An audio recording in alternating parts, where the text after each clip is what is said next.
Bom dia! Antes de querer governar uma empresa, antes de querer influenciar pessoas, antes de querer ensinar alguém a ter disciplina, eu quero te fazer uma pergunta. Como está a liderança dentro da sua casa? Porque existe uma geração de adultos tentando governar o mundo, mas não consegue liderar nem a própria rotina familiar. E talvez o problema não seja a falta de amor pelos filhos, seja a falta de presença, falta de supervisão, falta de limites, falta de direção. E aqui existe uma questão que é muito delicada. Quem está formando os valores dos seus filhos quando os pais não estão presentes? Porque se você não educa, alguém com certeza vai ensinar. Se você não ensina valores, o ambiente ensina. Se você não quer conversar sobre identidade, relacionamento, dinheiro, sexo, responsabilidade e fé, alguém vai conversar. Liderança começa dentro de casa. Roda a vinheta, produção. Seja bem-vindo ao Café com Nós. Prepare o seu café, abra a sua mente e venha conversar com a gente. Com os apresentadores Daiane Miller e o Wadson Martins. Vamos começar desmontando uma confusão. Supervisionar não significa controlar cada movimento do seu filho. Educar não significa sufocar. E autoridade é completamente diferente de autoritarismo. Uma criança precisa de liberdade progressiva. Liberdade sem a orientação pode virar exposição. E hoje existe uma situação que precisa ser discutida. Pais trabalhando, filhos no celular, filhos sozinhos emocionalmente. E muitas vezes os pais sabem mais sobre as notas escolares dos filhos do que eles estão consumindo na internet. E aí aparece uma pergunta desconfortável. Será que os pais sabem o que os filhos estão aprendendo quando eles não estão olhando? A casa é o primeiro ambiente de formação. A família é onde a criança aprende algumas coisas como lidar com a autoridade, resolver conflitos, como tratar alguém que é diferente, como lidar com o dinheiro, como falar com quem ama, ou como assumir uma responsabilidade ou como lidar com uma frustração. Então, liderança dentro da casa não começa só quando os filhos adolescentes, né, começam a apresentar problemas. Essa liderança começa muito antes. E aqui nós vamos começar a entrar num assunto que talvez te incomode. Nós vamos falar sobre a terceirização da educação. Muitos pais acham que a escola substitui o papel do pai e da mãe. Acham que a igreja substitui o papel do pai. E o pior de todos, muitas das vezes a internet está substituindo o papel do pai e da mãe. O pai e a mãe, o filho, né, pequeno ou começando a sua infância, ele começa a dar algum problema ou quer brincar alguma coisa, o pai vai lá, compra um celular ou um tablet e já dá na mão da criança. Deixa ela ver aqui o desenho, deixa ela ver aqui esse joguinho, deixa ela ver esse entretenimento. E aí substituindo o papel do pai e da mãe. E a questão é que tudo isso é para conseguir um pouco de paz, porque às vezes já está cansado do trabalho, das tarefas de casa, e aí não quer gastar energia para cuidar daquela criança que não foi pedida para vir ao mundo, né? E para se livrar daquele problema, porque a criança está chorando, porque a criança está incomodando, aí quer enfiar uma tecnologia na criança. E aí a gente começa a ter e ver os resultados hoje de adolescentes, né? Que não conseguem ler e interpretar direito, que não conseguem focar, que não conseguem ter atenção, que não conseguem terminar aquilo que começa. Então, o problema não é agora. Ah, o adolescente está tirando notas ruins na escola. Esse não é o problema. O problema foi lá atrás, quando a criança precisava ser ensinada a lidar com uma frustração e entregaram um celular na mão dela. E esse excesso de dopamina que a criança vai adquirindo na sua infância, isso quando chega na adolescência ou quando ela chega a ser uma pessoa adulta, ela pode se tornar uma pessoa compulsiva nos vícios. Então, para ela poder suprir aquela dopamina de estar consumindo mais internet, ela pode se viciar em cigarros, em drogas, em bebidas. Então, quando os pais terceirizam a formação educacional desse filho, eles estão criando um espaço para que outras pessoas, outras coisas ocupem esse lugar. E é aí que mora o risco. Então, no bloco, na prática de hoje, nós vamos entender como é uma liderança saudável dentro de casa. O primeiro ponto que nós vamos falar é o homem como responsável pela liderança da família. Na perspectiva bíblica, existe uma responsabilidade atribuída ao homem dentro da estrutura familiar. Em Efésios 5:23, fala que o marido lidera a esposa, assim como Cristo lidera a igreja, do qual ele é o Salvador. Aqui, Paulo apresenta o marido como cabeça da esposa, mas aqui está uma coisa que precisa ficar bem clara. Cabeça não significa ser um chefe autoritário.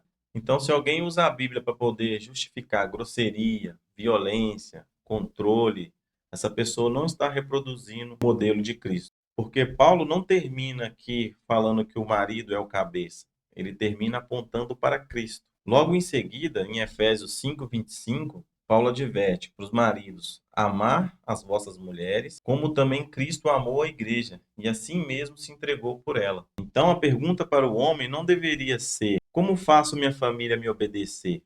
Mas sim, como estou provendo, como estou protegendo, como estou servindo e ensinando a minha família.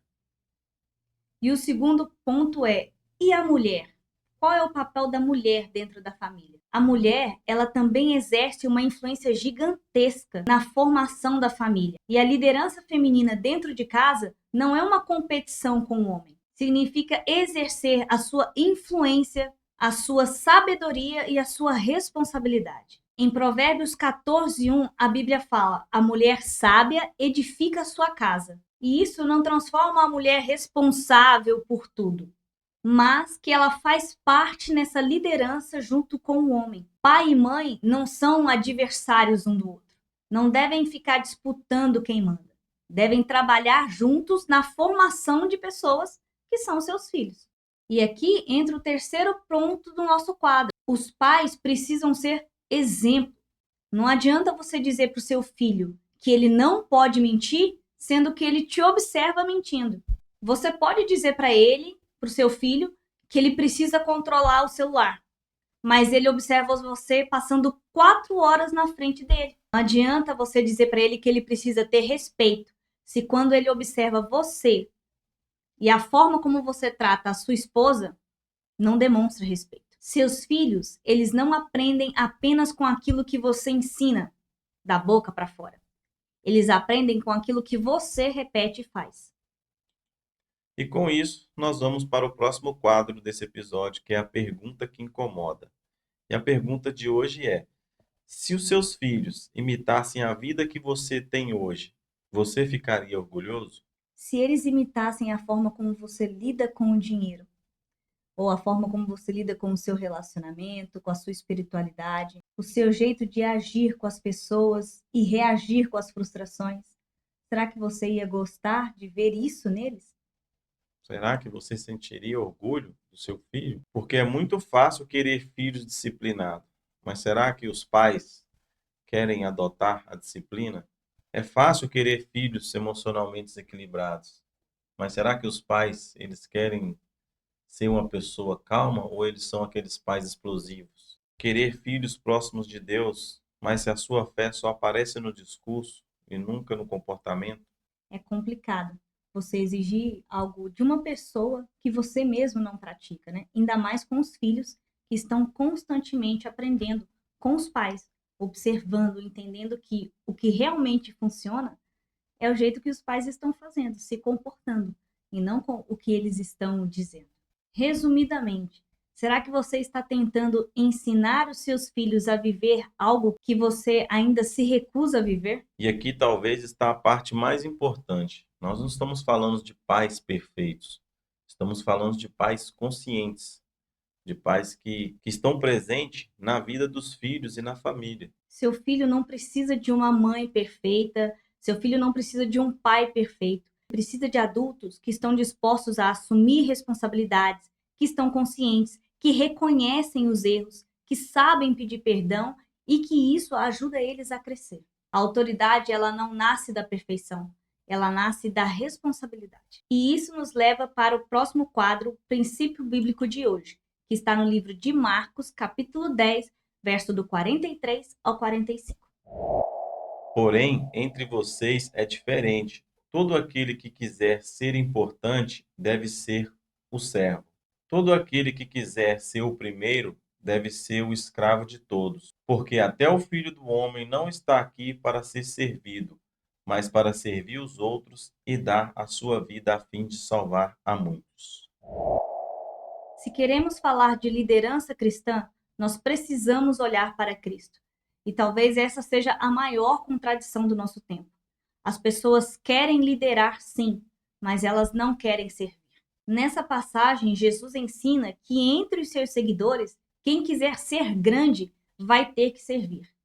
E ele conclui apresentando a si mesmo como aquele que veio para servir. E isso muda completamente a nossa visão de liderança. Liderar não é estar por cima, é assumir responsabilidades. Jesus tinha autoridade, mas ele lavou os pés dos discípulos. Ele tinha autoridade, mas serviu. Ele tinha autoridade, mas ele ensinou. E ele tinha autoridade, mas ele entregou a sua própria vida. E aqui fica uma pergunta para os homens. Então, pai, quando você chega em casa, seus filhos, a sua família, ela sente medo ou sente segurança? E você, mãe? Quando seus filhos erram, eles encontram apenas julgamento e punição ou eles encontram orientação? Porque uma liderança saudável não produz pessoas aterrorizadas, produz pessoas preparadas. Então a liderança, ela começa dentro de casa, mas não na autoridade que você exige, mas na responsabilidade que você assume. E talvez a maior pergunta seja: que tipo de pessoa seus filhos estão aprendendo ao observar você? Porque antes de ensinar os filhos a conquistar o mundo, eles precisam aprender a viver. Antes de querer que eles conquistem o sucesso, eles precisam ter caráter. Antes de querer que eles se tornem autoridade, eles precisam aprender a servir.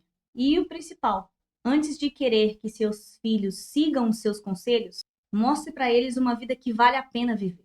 Se esse episódio fez você pensar na sua família, compartilhe com outro pai, com outra mãe e comenta aqui embaixo qual é a coisa mais importante que você deseja ensinar para os seus filhos pelo seu exemplo. Te vejo no próximo episódio, todo sábado ao meio-dia. Até o próximo café. Até!